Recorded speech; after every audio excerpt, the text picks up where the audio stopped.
The subject now is a subject about going to church. Uh, uh, there's a verse somewhere in Hebrews talks about do not forsake the assembling of yourselves together as a manner of some or such is. Well, my feeling is that, or maybe the perspective of this verse might well be that uh, there were, uh, Jewish Christians and of course Gentile Christians, but Jewish Christians had a lot more to suffer from their former Jewish colleagues by going to a Christian church than not going to a Christian church. Maybe in that one respect, just like uh, when you deal with a subject matter of water baptism, the Jewish person that goes through a water baptism uh, is making a serious financial break from the past. He loses all kinds of financial benefits by breaking away from the Jewish community by becoming a Christian. Uh, Maybe this is the same thing, but for them not to forsake the assembling themselves together. Otherwise, the word assembly uh, most properly means that people come together as a group, but they come together as a nurturing group.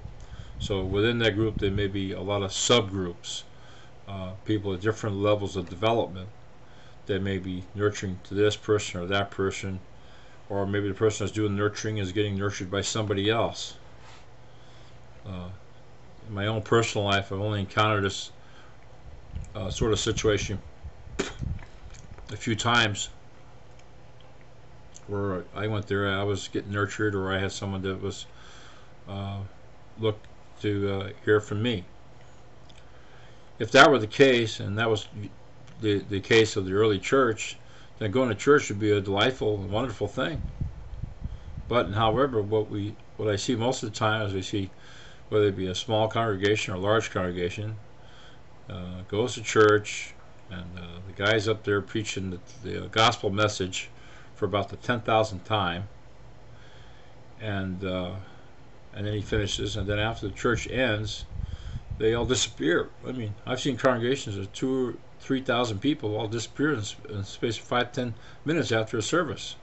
And I was there with a friend of mine one time. He says, "What the hell is this? Where these people go?"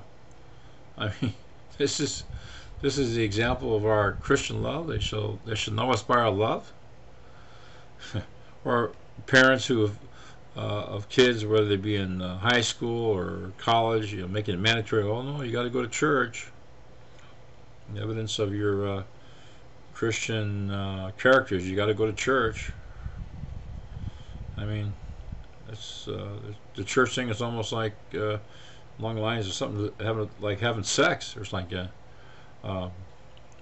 Which is supposed to be enjoyable, but someone could come along and become religious and say, "Oh no, wait, you better have sex on a regular basis, or else." Well, same thing with this assembling yourselves together should be an enjoyable thing, as it had been in the early church. But there's too much of a dictatorship. You got one pastor up there with his ankle biters, everly vigilant, looking for someone to just barely step out of line. Nobody ever notices that this stuff is going on because the congregations are so huge that they lose 100 people a month. Don't matter; they're replaced by another 100 people. So, do not forsake your assemblies yourselves together. Well, let's first see that the assembling together is a nurturing thing, a desirable thing, and then by that token, no one would want to forsake the assembling themselves together. But without that being in place, all we have is a hollow creed, an empty promise.